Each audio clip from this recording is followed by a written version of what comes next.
CO2 Goldie has been investigating the puppy girl pandemic.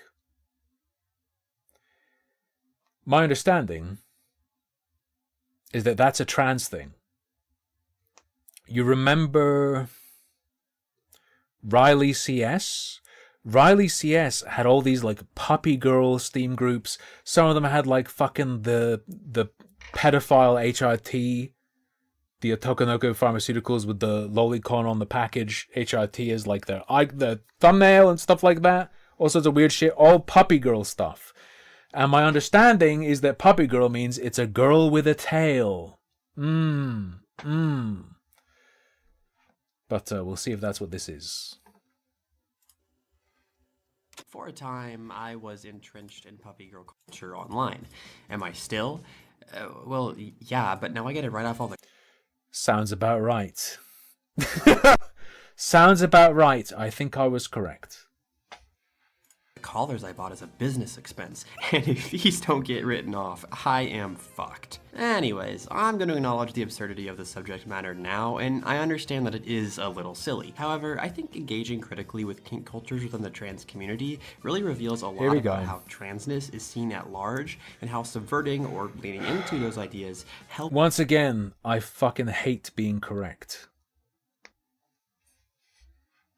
People within them build a sense of self. Also, it is just kind of funny. Man, someone should tweet that. What inspired this video and will be referenced heavily throughout is the research paper, What Puppy Girls Know, the Inhuman Pedagogy of a Trans Feminine Style, published in August of last year, written by Jay Spielke. I find the points she brings up to be really interesting, and I hope to break down some of the key concepts found in her paper. Discord's closed for a while. When you beef, when you beef with the communities I'm beefing with, you do not invite them into your spaces. Hey, look at these people who do fucking insane shit on Discord. You do not want people coming into your Discord. I recommend you give it a read if you haven't. Hey, look, it's a bunch of kids and people who behave strangely with kids. Stay away! Stay away from me. Already, but I'll do my best to make it understandable if you haven't. To know what puppy girls know, and to answer my question, why there seems to be so many, we need to first define what that even means. I think it's probably something to do with global warming, chemicals in the water, and so on. What are the shared characteristics and behaviors found among those who describe themselves as puppy girls online? Spielke opts to call puppy Step girl one, culture not an erotic girls. style, a shared but constantly evolving set of aesthetics, narratives, and sexual scripts that can be further assumed, refused, tinkered with, or who fucking sent this to me? In general, this erotic style has been developed in online trans feminine spaces in which a presumed trans, presumed gay woman, usually young and white, assumes a highly sexualized, submissive role of a puppy. This can involve things like ears, tail.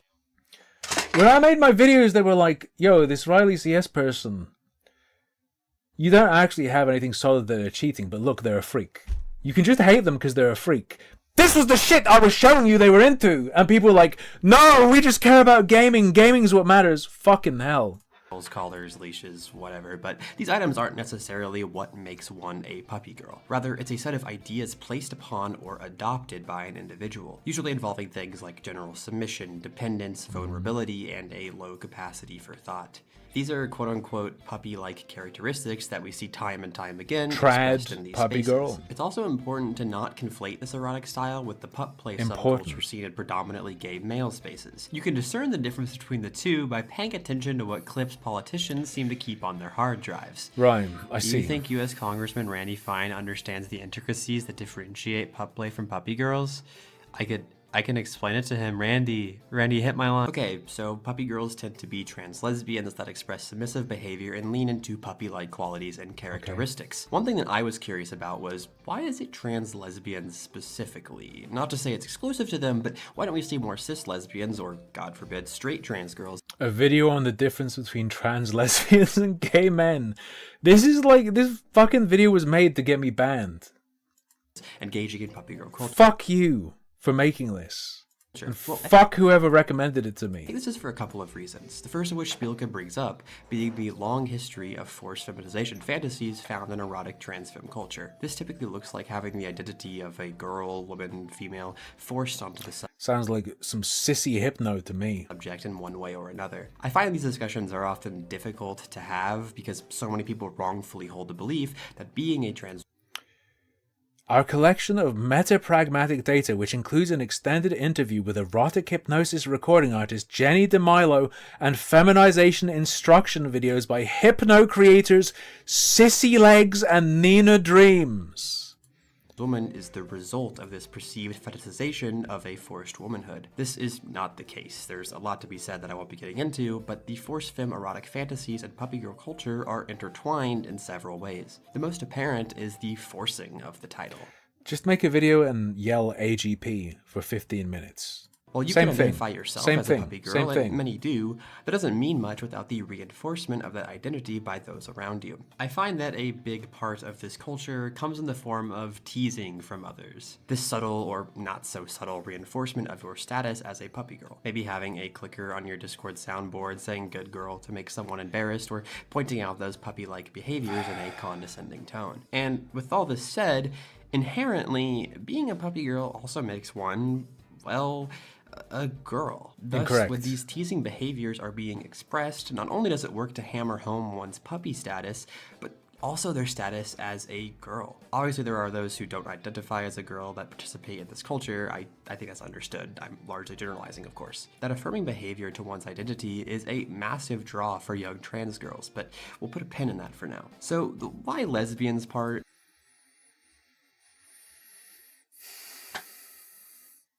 It's always presented with,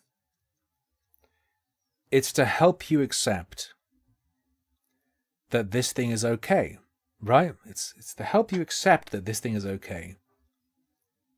It's never presented as, it's to convince you that something you know is wrong is right.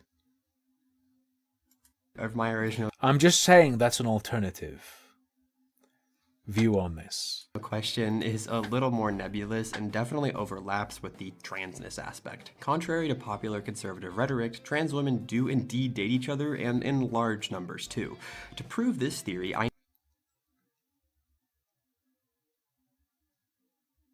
Do conservatives say that the trans don't date each other? I don't think so. I think, isn't the thing dudes don't want to date chicks with dicks? Isn't that the thing? need every trans woman to DM me photos of them kissing their... Like literally the opposite. Sorry. And their whole thing is that it's all grooming. They want to make more of them and sexually abuse them. Their whole thing is like, it's all the trans people together, sucking more in, fucking them. Of weakness. In my own experiences, I think that trans girls who are just coming out and being comfortable and expressing that side of themselves will often confide in other trans women first and foremost. And with a culture almost solely comprised of trans women, it's not really surprising to see a high percentage of T for T lesbianism. There's a lot of vulnerability. TFT lesbianism. There are no women in that game, idiot. Both physically, but more importantly, emotionally involved in being a puppy girl. So I think it makes sense that this Sorry, I fucked up the joke. I meant to change it to TF2 lesbianism. space has a large number of lesbian-identified women finding connections. Alright, so with the knowledge of what a puppy girl is and who comprises a large majority of puppy girls, what's the draw? What is the so-called puppy girl pandemic? And if that isn't the title of this video, that's gonna be really awkward. Honestly, I'm kinda late. Let me check. I start searching for like infantilism.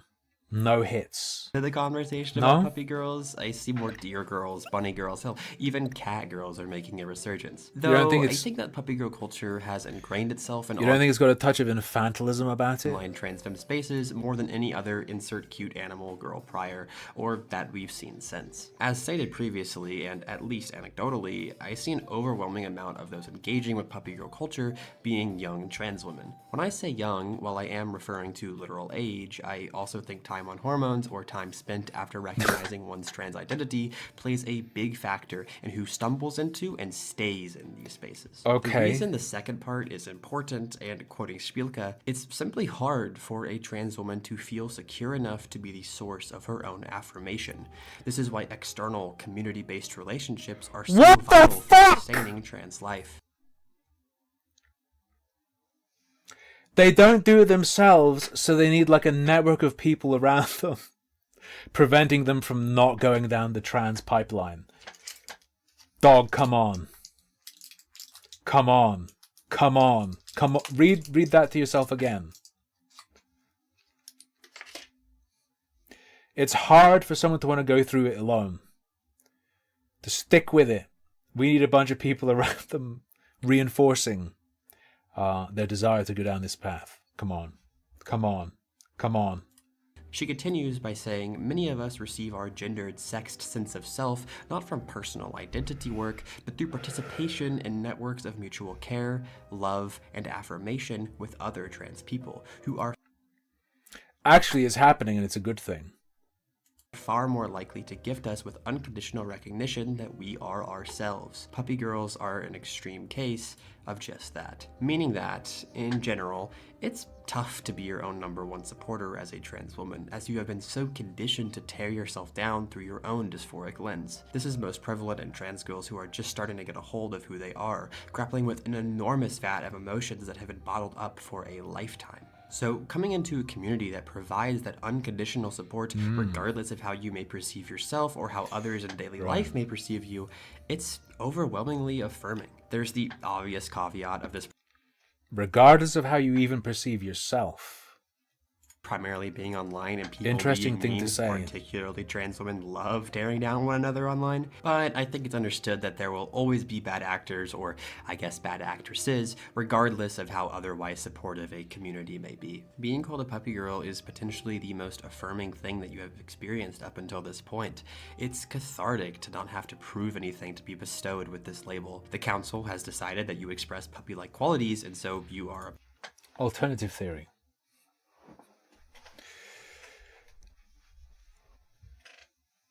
God, holy fuck, you have to be careful talking like this. But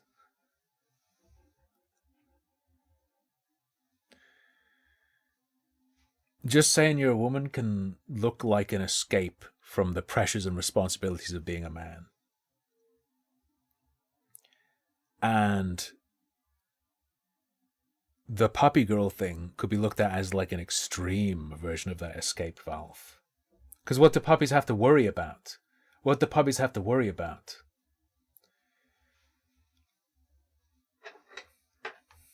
Puppy, but also, importantly, a girl. Spielke shares that her first encounters with this culture were through memes being shared in a trans Discord server. Then she says because all of this is talking about it as the path of least resistance for someone who has weaknesses. Became an active participant in sharing these memes herself. I think this is a pretty universal canon event among trans girls online. I'm not sure when I came across the term puppy girl for the first time, but I know it was early into my transition. And this may come as a shock to no one, but I definitely liked the label of puppy girl and engaged with a lot of content surrounding the culture. Now though, I've fallen out of the so-called puppy girl pipeline, and there's a few factors that have caused that to happen. My hormone levels are like normal, so I think that's probably a factor, but I also never seriously entered these spaces. I found myself hanging around the outskirts, and I didn't see being a puppy girl as my entire identity. It was just kind of a funny thing that was nice. Like we've had years and years and years of like men are evil. And we have a bunch of men who are upset and are like, look what I've had to weather, look how I've suffered. Surely there are also men who are just like, I want to fucking dodge that. Actually, I can dodge that. I'm not a guy, by the way. And the people who are inclined that way would probably be drawn to the idea of this puppy girl meme. Yes? And affirming. I was also fortunate enough to have support outside of online trans spaces, and so the puppy girl behavior was never really reinforced or encouraged by those who I hung out with. This isn't to say being a puppy girl is bad or anything, no, of course not. It's just that I kind of figured out it wasn't for me. There's more to it than just being affirming though, and through everything I've said thus far, I have largely ignored the puppy part of it outside of what it means to exhibit puppy-like behavior. This is because I think it varies a lot depending on the individual, and so everyone interacts with it in their own ways. One thing that is present regardless is the giving up or the removal of one's personhood. To be a puppy is to rid oneself of... In the most brutal sense, it's submission as escapism. Yeah, essentially what I'm suggesting, Rocco's life, yeah. Escape from responsibility. their humanness, to remove yourself from the social prejudices and struggles that are ever present when living as a trans woman, even just for a moment. Not only that, but this is something that is encouraged and rewarded in this culture. As Spielka puts it, there is something liberating about the fact that the puppy girl's desire to debase herself for love, care, and recognition can be presented without the need to defend it as valid or permissible, just as there is a perverse pleasure in allowing oneself to be weak and pathetic. There we without go. struggling to be anything more. A large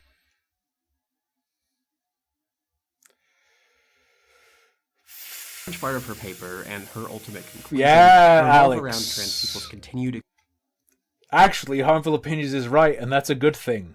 Fuck, exclusion dude. from a world which denounces exceptional gender expression and its definition of human. To quote again, the dominant modes of You want to feel like there are no pressures, no expectations, no responsibilities, all that sort of stuff? Go to a fucking hot spring, man. Get in a hot bath. Get in a really hot bath. Done. It's that easy. You don't have to fucking go out of your way to get groomed in a Steam group with a display picture that's a bottle of hormones. You can just get into a bath. belonging to the category of human are rooted in cis-sexist, sanist, and racist ideas of who gets to count as a human. In fact, trans people continue to be routinely denied access to humanity by various social movements that define humanity in such a way as to explicitly make it cis Denied access to humanity. only. The way this links back to Forced into doghood. everything we've been talking about is how, instead of trying to argue against this exclusion, the puppy girl culture gleefully engages in it for pleasure. If the category of human was never home for kinky transbians, it asks, why not leave it all together and become a puppy? I think one of the reasons I stopped engaging with puppy girl stuff online Just be. Just be. Just be. You just are. Just be. I don't know how to even say... Just be, bro. Just be. Thank God. It's that easy. Just be. Can't prove this otherwise. Is that while it does feel good to remove yourself from all this stuff, I kept getting caught up on Yap. 700 fucking citations. 500 Discord groups full of fucking sissy hypno. Fucking a million Steam groups where people are actually trading HRT. Instead, have you considered just being? Just be. on it being temporary, a quick band-aid fix to a much larger issue. As I talked about in a previous episode, I'm someone who's struggled with a slew of disassociative Just say this. Here you go. Secret magic words. I am. Done. problems in the past, like many others, and I didn't really like feeling that I was back in that headspace. Better Twill Midna says, this feels like the fetishization of women being weak and vulnerable and submissive. It could be like advanced AGP. Right? The arousal to the idea of yourself being a very particular kind of woman. Is that what you're saying? Maybe.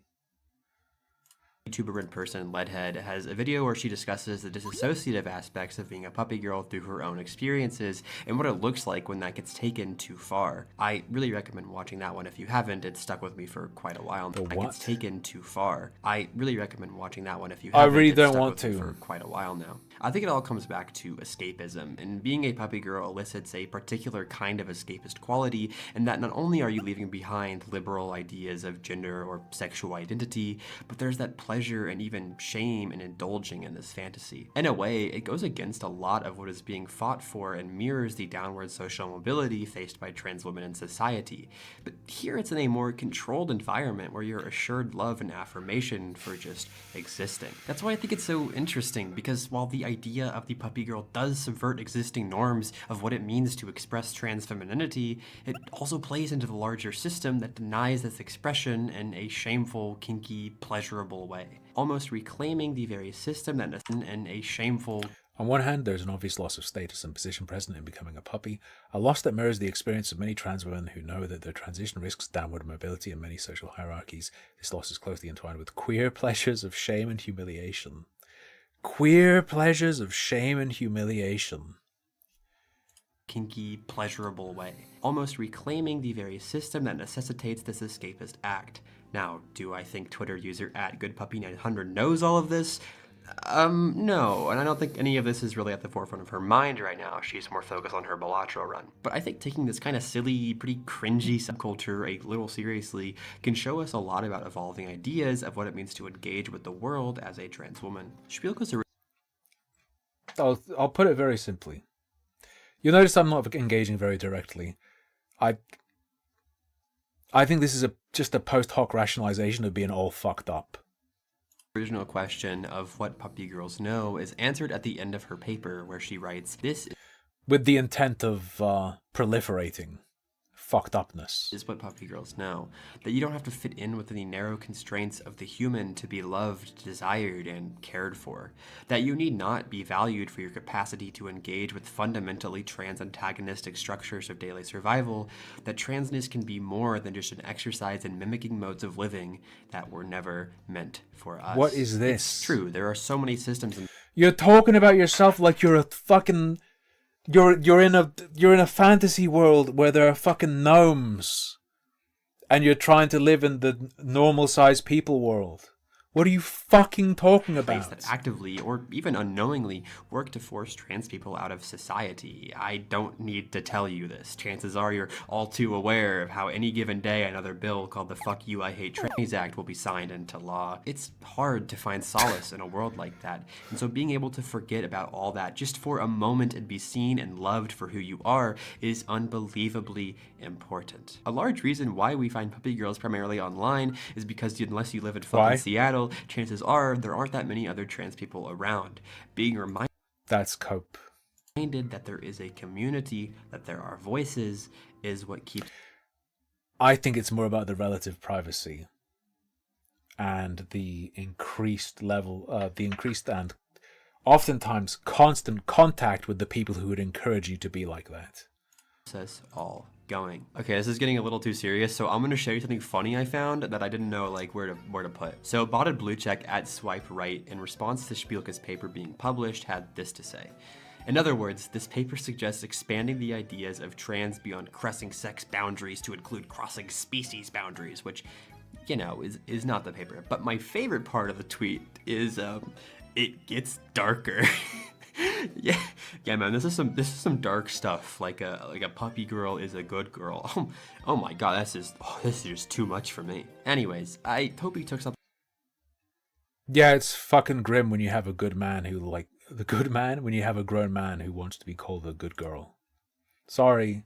Away from this video. I It is debated on grim. not making it for a very, very long time because it is kind of silly, but you know what? Sometimes you just want to be a little silly. This video would not have been possible without Jay Spielka's paper, as well as all the other papers she cites throughout it, which I also It's a matter of perspective, but skimmed through a few of those. I also just think it's so cool that she wrote this. I don't know, it's a lot of fun. Now, if you excuse me, oh fuck, it's the IR. holy fucking shit. That's actually the worst thing in this video. I just about ruined my pants, man. And for some reason, they didn't believe that the $20,000 I transferred to an offshore bank account was all for callers. They clearly don't understand how this will impact. It felt like it was coming in from... I'm on the top floor of a building with multiple floors. And I thought the knocking was coming from inside my fucking closet. It freaked me the fuck out. The Discord polycule. Nice, thanks for that. Why would anyone want to be a bimbo? We'll take a look at this and then we'll play Slay the Spire. Have you ever been sitting in your bed? Oh no! Why did you send me this? Have you ever been sitting in your bed, I lay down in my bed. looking at your bank account and dealing with the logistics of material daily life, when you're suddenly struck with an incredible desire to make it all stop, make your thoughts all drift into nothingness so that you can spend your days laying around, watching SpongeBob and vibing? Well, Fuck no. I clamp and focus. I do the opposite. When I'm stressed, I fucking giga focus. Clamp. Death clamp. Opposite. if so, then boy do I have an interesting internet subculture and phenomenon for you. Bimbofication is this concept of transforming someone gradually over time through hyperfeminization and I've said this a bunch of times, and every time I say this, people in chat are like, no, that's ridiculous. Transgenderism as an escape from duty. I'm telling you, it's a huge fucking thing. Huge fucking thing. Especially when in the 2010s, it was like, yeah, you're a man, you fucked everything up, you're responsible for everything, you have to fix everything. Yeah, like, toxic masculinity is bad, fucking fragile masculinity is bad, needing to prove yourself as a man, whatever. We understand that can press people into destroying themselves. But we're also going to put the burden of literally fucking everything on you, fucking 15-year-old boy. Put that weight on him. You have like the black pillars now who like want to slide out from under that rock. But then you also have people who want to do like, you activated my trap card. You can't put this boulder on my shoulders because I'm not a man. That's happening. Fucking 100%. Not necessarily a massive, gigantic amount. It's 100% happening. And now we have all this content about puppy girls and bimbification that are like, yeah, it's happening and it's good. Have you considered doing that? Fucking insane. often hypnosis-like elements or hypnosis elements directly, such You're not going to say it's all trans people? I'm not saying it's even most. It's fucking some, though. It's some. that their mind becomes more blank and they essentially morph into this human representation of what is basically a doll. And so it makes sense that I, of all people, would want to talk about this due to, number one, how much this particular phenomenon is targeted at trans feminine people, but also because of how it lies at the intersection of personal development and transformation and feminization, but in like an almost intriguingly problematic way that makes this somewhat a delectable topic for a YouTube video essay. So why would someone want this? Why would this be an appealing change to undergo? Because in Western society, and honestly, largely all over the world, and definitely, men all over the world, are raised to believe that the most ideal way to exist as a human is being not only intelligent, but in control, dominant, administrative, ambitious, and so on. And I think that the assumption that that is the best way to be, or that is the only effective way to exist as a human being in the year 2026 is difficult to avoid. If you were to meet someone on the street and they were to tell you that they have basically no aspirations in life and their goal is to do as nothing as possible. Welcome to the average person. They won't frame it to you like that, but yeah, welcome to Joe Blow, sure. While having food and things brought to them as they sort of rot away. Or that they aspired to simply exist domestically, but in maybe a slightly healthier way. It's very possible that many of you would be put off by that person, disgusted by them even, or... I am. I want to throw up every time I'm on the bus. Or, in a more empathetic case, concerned for their well-being. But people just want to be able to relax, bring their kid onto the bus, and vape onto them. That's what people want. But is there anything inherently problematic about existing in a way that is antithetical to this sort of... Superberry. I hate my life, so I would rather be a dog, just like furries. Well, I have to fucking live around you. Hyper-industrious grind set that we're all taught to aspire to. And upon thinking about it for a little while, I guess not. Yeah, but we're looking at two extremes here, though. You're softening how bad the extreme of being a fucking slug person is by contrasting it with the hyper-industrious extreme. But there are a hell of a lot more people who have a aspiration to be a slug. It's real bad. Right? It's really bad. Functionally, the answer is no, there's not... And they want you to fund it. really anything too When we talk about this, that reality I can't get away from, okay? I can't wrong escape with that, though it's worth noting By the way, you can always donate to me for fucking around and watching videos if you feel like it. it is decidedly anti-capitalist in nature. Capitalist society really wants you to not be this way, because it wants to tell people that their only option as a human being is to grow up and center their whole life purpose around entering the workforce or making more people who will then, you know, focus on being Which is... no. in the workforce. So it's either like make babies or be in the workforce so that there can be as much labor as possible available for the corporations and the CEOs to disproportionately capitalize. I think they quite like having some segment of the population basically be just a bed blob. A bed blob that can extract money from the people who do try to engage with that and push, but at a disadvantage compared to the people who already were there when they were born. They're like an extra leech on the people they're already leeching from. Because when you give money to these people, it's not like they eat the money. The money is used to get them what they need. Through what? On, thus continuing to convince every member of society that You need the right proportion of slug people and wolf people that is the to fully, truly exploit everyone. only reasonable way the world can work because of the nature of scarcity. But it is funny how bimbofication is becoming more of a thing as society and technology moves us toward a world where scarcity in the near-ish future might not really even be necessary at all. Like eventually we will reach a point. Do I even want to know what a hikikomori is? You don't understand? Bed-rotting neat hikikomori ordering Uber every day is anti-capitalist, actually.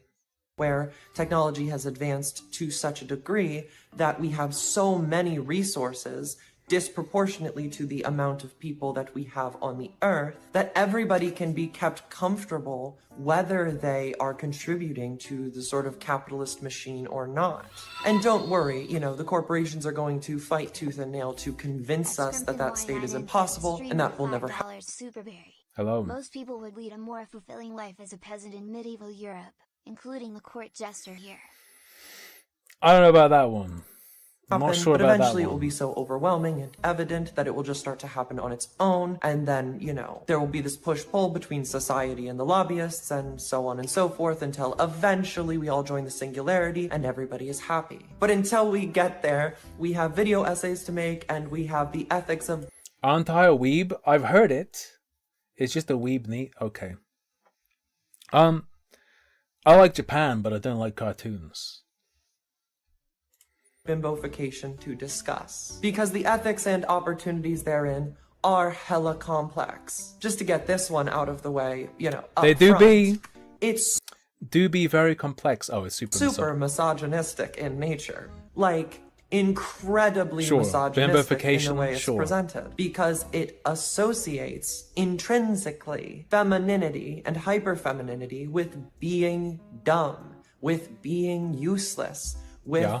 essentially being, let's be honest, some kind of aesthetic or sex object for other people to consume. And just There's something going on though, right? Something else going on though. Why, especially from this individual's perspective, and I'm sure the lens they're viewing things through, why would those two things be paired together as something to pursue when trying to get away from the pressures of capitalist expectations, I guess, from your perspective? I would simply say pressures of life. Why are those two such a chocolate and peanut butter pair for them? Why? when I thought we were becoming anti-capitalist and we were moving in the right direction with the ethics of the situation, no, see, now we're turning people into products and we have a problem again. But that doesn't change the fact that to certain groups of people, namely trans femmes, but also other groups of people as well, other subgroups, the concept to many people remains intriguing because it is seen as an escape from the tiring nothingness of participating. But not just the brain empty part, the woman part as well. And that's why it's so important that it's bimbo. I think in the rat race and being expected to live up to the expectations of toxic masculinity in a society run by the patriarchy. There we go. Yes, the patriarchy makes an appearance in one of our videos yet again. That is what this is really all headed towards. It's headed towards the idea that my take that could feasibly get me banned from every platform, but woke. I like this video. this is appealing to people who exist in the same persona group as myself, because we find the concept of being expected to behave like men exhausting. And in this world where we are able to indulge in our own femininity, what I thought was my most transphobic take, but woke and pro-trans. There we go. Freely, without some sort of consequences, we find a potential state of rest, which is why people will look at bimbofication content and they will not think twice about, again, the deliberately misogynistic nature of it, because the freedom from masculinity that is promised in it is so appealing. There's more than just that, people though, can isn't do there? whatever they want. There's also arousal, yeah? Like, I'm not here to kink shame anybody or anything like that, but I do want to issue a soft warning to the dolls that it is very easy for us as a group to let subtle misogyny creep into our thought processes. It's very easy, because we have been raised to be men in a patriarchal and misogynistic society, and then we become women, and then we're like, okay, now I'm a woman, now I don't have to learn how to not be misogynist, because I will automatically be not misogynist because I am a woman. And that is... I like thinking about this in the context of all the anti-misogyny campaigns. Fucking sick of all the ads in London that are like, don't hate women, don't hate women. It's too hard, fuck it, dude, I'm just gonna be one. And then you can't bitch at me anymore. Nagged into becoming a woman yourself. I warn you, not how that works. You still have to educate yourself on how to not contribute to the misogyny, the net misogyny that exists in society. And it is still our sort of ethical responsibility to do so, to play on the right side of history, to I'll play Slay the Spire after this video, it's fine. Be on the right team. So someone stole my bike this morning, but overall the net misogyny in the world went up, so whatever.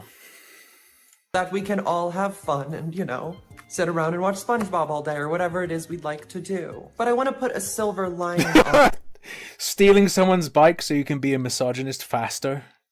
That's pretty good. On this, real quick. There is a reason I specifically wanted to talk about this outside of just being a counter to the bike cuck comic. What if the happiness in the world temporarily goes up, but a misogynist stole your bike so he can go and hurt women faster? Trans feminine video essayist who figured that this topic might do okay, like might get 102 views or something. And that is that my personal identity on the internet as a creator has always been about the relationship between feminization and self-improvement. I treat my personal feminization as an act of self-improvement. And that's one of the reasons. And you analyze how things are fucked up through implication and entanglement? That I feel my transition has so quickly led me toward happiness, having only come out in... Yeah, societal expectations and the way things are presented to boys really fucks them up in all these different ways. Sometimes they want to escape stuff. Anyway, I'm becoming a woman and I consider that to be self-improvement and making myself better. Do you think that has any connections to society's messages? Especially a connection to the arrangement of public schools? Maybe?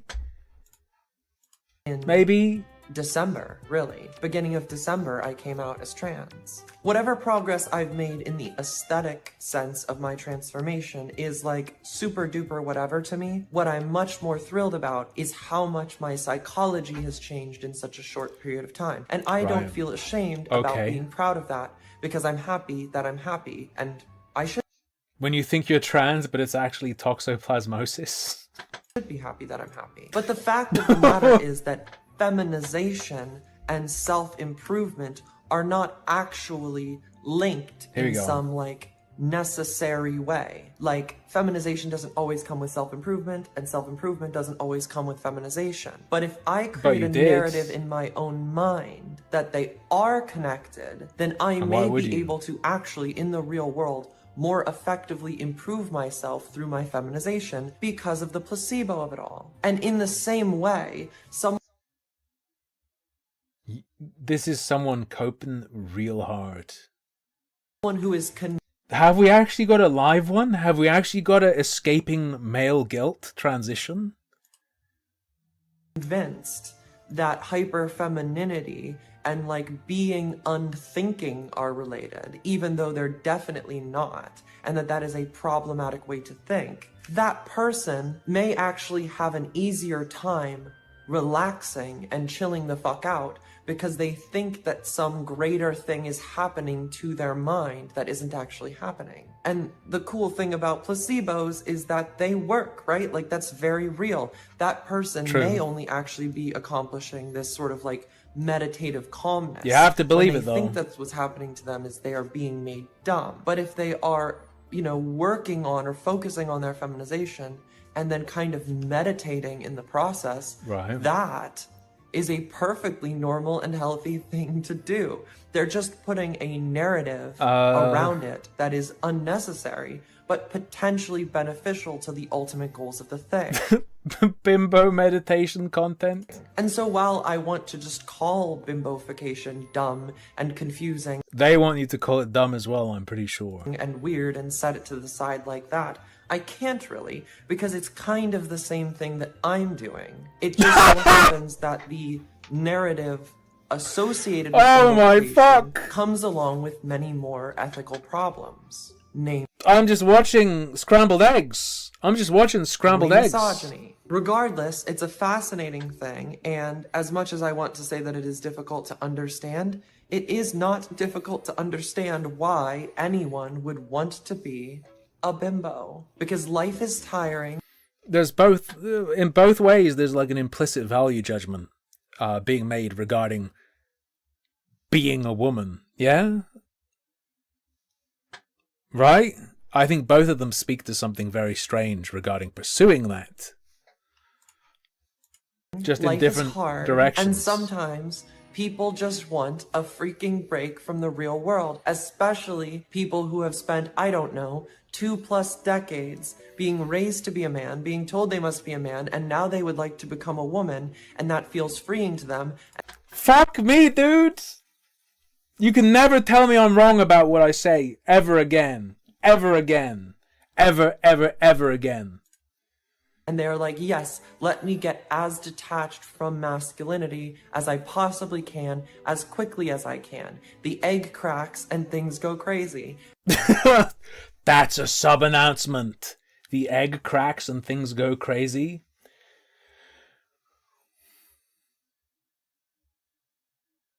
Here's my advice. You need a break from all your pressures? Motherfucker, go for a walk. Go for a walk. Just step outside, pick a direction, start going.